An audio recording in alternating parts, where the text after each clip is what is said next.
자, 반갑습니다. 4월 14일 금요일 마감 시장 브리핑 시작해 보도록 하겠습니다.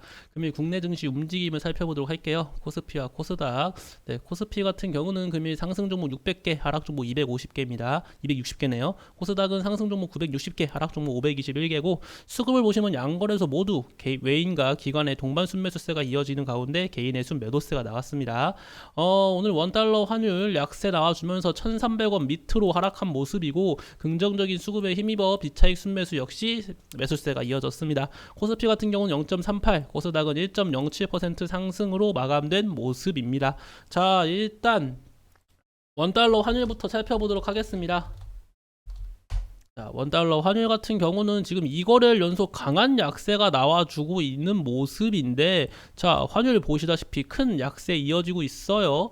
자, 오늘만 26원, 그쵸? 26원이나 하락을 했습니다. 자, 환율이 이렇게 약세가 나와준 원인으로는 당연히 PPI가 긍정적으로, 미국 PPI가 생산자 물가지수가 긍정적으로 나왔고, PPI가 의미하는 게 뭡니까?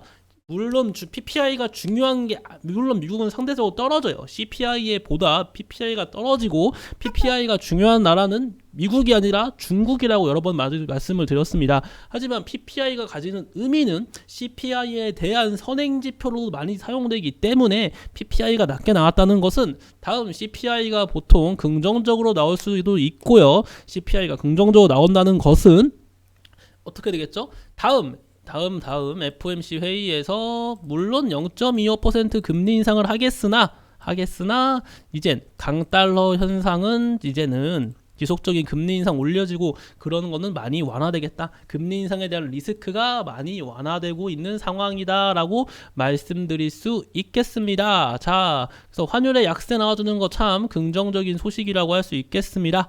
금일 증시 움직임보다 자세히 한번 살펴보도록 할게요. 자, 코스피와 코스닥 모두 강한 갭상승이 나왔고, 강한 갭상승 뒤에 눌려주는 거 이젠 익숙하시죠? 갭하락 나오면 끌어올려주고 갭상승 나오면 눌리는 거 이제 익숙하실 겁니다.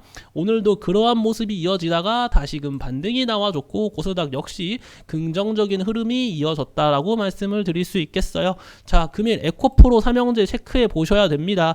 에코프로 삼형제 수급 들어오면서 다시금 양봉 전환했어요. 에코프로 삼형제가 여기서 양봉 전환했다는 것은 추가적인 강세가 나올 것인지, 혹은 여기서 일시적인 반등이고 눌림이 나올지 체크해 보셔야 됩니다. 에코프로 그룹주들의 강세가 나온다는 것은 2차전지 관련주가 한 번 더 치고 갈 것이고, 국내 증시가 지금 2차전지 관련주들이 다시금 끌고 올라온다면은 2차전지를 중심으로, 제가 여러분들한테 여러 가지 시나리오를 말씀드렸죠. 2차전지가 강세가 나와주면은 2차전지만 강세가 나와줄 것인지, 저 옛날처럼요. 혹은 2차전지가 강세가 나와주면서 다른 후발주들도 따라가서 강세가 나와줄 수 있을 것인지, 이 점을 체크해 보셔야 해요. 어떻게 움직일지 모르기 때문에 이 점 체크해 보셔야 하고, 우리가 주목해야 될 점은 이것뿐만 아니에요. 2차전지 관련주가 강세가 나온 것은 긍정적일 수 있어요. 하지만 주목해야 될 것은 무엇이다? 이 셀트리온 삼형제가 밀렸다는 거예요. 셀트리온 삼형제. 자, 우리 오늘 AACR 아마케 있는 거 아시죠? 그래서 아마케 관련주인 박셀바이오 상한가 갔잖아요, 금일. 보시다시피 박셀바이오 상한가 갔죠. 자, 암마케 관련주 한미약품도 5일 평균선 유지해주고 있고, 티움바이오 6%, 박셀바이오 상한가, 앱클론은 2% 하락, AHAB도 약하락, ABO는 11%, 루닛은 6% 상승. 암마케 관련주들이 강세가 나왔습니다. 자, 하지만 암마케가 열린다고 하면은 우리가 어떤 걸 대비해야겠죠? 재료 소멸로 인한 약세가 나와줄 것도 생각을 해야 되고, 셀트리온 삼형제가 밀리고 아마케 관련주들이 재료 소멸로 인한 약세가 나온다고 하면은 그동안 수급이 좀 지속적으로 들어오던 이 바이오 관련주의 조정이 나올 수가 있겠다. 바이오 관련주의 조정이 나오지면은 다음 강세가 나와줄 테마군을 찾아야 되거든요. 어떤 섹터가 강세가 나와줄 체크를 해봐야 됩니다. 근데 만약에 다시금 2차전지 관련주가 강세가 이어진다고 하면은 저 개인적으로는 다른 종목들은 아마 좀 소외받는 모습이 나와주지 않을까. 이미 강세가 서멀서멀 나와주려고 하는데 2차전지가 다시금 강한 수급이 몰린다고 하면은 이 종목들 다시 꺾일 수가 있거든요. 그래서 저는 2차전지가 딱 지금 정도로 증시에 크게 상승세가 나와주지 않고 약세도 나와주지 않는, 현재 이렇게 좀 횡보하는 모습이 이어지고 자연스럽게 좀 수급의 전환이 이어졌으면 좋겠습니다. 개인적으로는 바이오 관련주 강세 나와주는 거 참 긍정적이었는데 조금 추가적인 강세 랠리가 좀 나와줄 수 있도록 기원하도록 하겠습니다. 그래서 셀트리온 삼형제 보시다시피 이렇게 강세 랠리 이어지고 있다라는 약세 나와주고 있다는 점 분명 눈여겨봐야 되는 내용입니다. 다음 주 월요일 날 이 셀트리온 삼형제를 비롯한 바이오 관련주의 수급이 어떻게 변화할지 지속적으로 한번 체크해 보시길 권유드리도록 하겠습니다. 자, 그리고 금일 어떠한 이슈가 있는지 하나하나 체크해 보도록 하겠습니다. 자, 중국 2023년에 철강 생산 작년 이하로 억제하겠다. 중국이 철강 생산을 억제한다는 소식 속에 금일 어떠한 종목들이 강세가 나와주고 있냐? 시간의 거래에서 철강 관련주들이 지금 급등이 나와주고 있어요. 철강 관련주들이 지금 그럼 단대적으로 수혜를 볼 수 있다라고 파악이 되고 있고, 실제로 하이스틸 뭐 이런 종목들, 문배철강 보시죠. 다양한 철강 관련주들이 강세 랠리가 이어지고 있다. 중국이 만약에 철강 생산을 감축시킨다는 것은 이거 자체가 우리나라 국내 철강주에 당연히 긍정적으로 볼 수가 있는 거고, 일단은 철강 생산량을 감축한다는 것 자체가 저는 긍정적인 요소라고 볼 수는 없습니다. 중국 리오프닝하고 들어가는 종목이 철강 관련주이기 때문에 철강에 대한 수요가 늘어나면 늘어날수록 중국 경기가 좋다라고도 판단이 되고요. 중국에 대한 경기가 좋아진다면은 이것에 대한 영향이 분명 국내 증시에도 영향을 줄 겁니다. 국내 경기에도 영향을 줄 수밖에 없기 때문에 중국 경제가 좀 좋아지기를 좀 많이 기원하고 있는데, 일단은 이러한 내용이 나와주고 있다. 자, 소주 핵심 주원료 주정값이 또 오른다고 하는 내용이 있습니다. 이 주정 관련주들, 그래서 이게 정말 이제 알콜 관련주들의 강세가 나와줄 수 있을지 한번 체크해 보도록 할게요. 이미 한 차례 강세가 나와줬던 종목들이죠. 자, 홍준표 시장, TK 시장 공항의 토목스 건설 사업 최대 100조 원대. 이 TK 신공항 하면 역시 가덕도 신공항이고, 가장 예비기가 될 만한 종목 삼보산업, 그쵸? 영화금속, 이러한 종목들 윗골에 달려있는 모습이 포착되고 있다는 거 기억해 주시면 좋을 것 같습니다. 자, 이 점도 체크해 보시고요.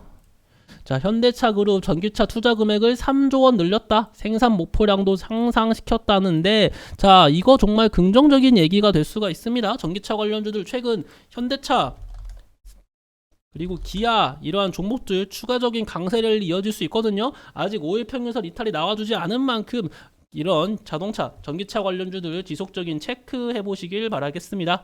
자, 입으로 모래가 씹힐 정도다. 기상청이 밝힌 중국 황사 관련 얘기가 나와주면은 탄소 중립 관련주들이 강세가 나와줍니다. KC 코틀의 에코프로 HN 같은 종목들의 강세가 이어지는데, 에코프로 HN은 전 계속 긍정적으로 보고 있습니다. 에코프로 그룹주로 묶여가지고 좀 강세가 나와준 경향이 있는데, 이 종목은 2차전지 관련주 아니에요. 탄소 중립 관련주이기 때문에 저는 에코프로 HN이 추후에는 더 많은 강세가 나와줄 수 있을 것이다 라고 생각해요. 에코프로 HN 지속적으로 체크해 보시면 좋을 것 같습니다. 자, 그리고 디지털 플랫폼 정부, 전자정부와 차원이 다를 것이다 라고 윤석열 대통령이 말을 했습니다. 디지털 플랫폼 관련주도 확실히 체크 한번 해보셔야 됩니다. 이 종목들도 정부 정책 수혜주로 들어가는 종목들이다. 모아데이터나 데이터 솔루션 이러한 종목들도 지속적으로 한번 체크해 보시는 것을 권유드리도록 하겠습니다. 자, 그래서 금일 국내 증시 아주 긍정적인 얘기, 하나 더 빼먹을 뻔했네요. 엠폭스 왕자가 한 명 늘었다. 원숭이 두창이죠. 원숭이 두창 관련주 체크해 보면은 좋죠. 오늘 미코바이오메드 상한가 나왔었고, 뭐 블레이드 ENT, 그쵸? 엑세스바이오, 녹십자 메스, 차백신 연구소 이러한 종목들 원숭이 두창 관련주들 강세가 나와줬다는 것까지 알고 계시면 좋을 것 같아요. 금일 국내 증시 여전히 강세 랠리가 이어지는 가운데 코스닥은 900포인트를 돌파해주고 코스닥 P는 어느덧 2600포인트를 앞두고 있습니다. 이러한 긍정적인 흐름이 이어지기 위해서는 나스닥에 좀 추가적인 반등이 나와줘야 돼요. 나스닥이 어제 좀 긍정적인 모습이 나와줬는데, 여기 보이시죠? 이 부분 다시 한번 전고점을 돌파할 기회가 오고 있습니다. 나스닥이 만약 전고점을 돌파해주고 강세가 나와준다면 분명 국내 증시에도 긍정적인 영향을 줄 수 있을 거라고 판단되는 만큼 나스닥의 추가적인 강세를 한번 기원해 보도록 하겠습니다. 자, 오늘 제가 준비한 내용 여기서 마치도록 하겠고, 저는 다음 주 월요일에 아침 시장 브리핑으로 인사드리도록 하겠습니다. 감사합니다.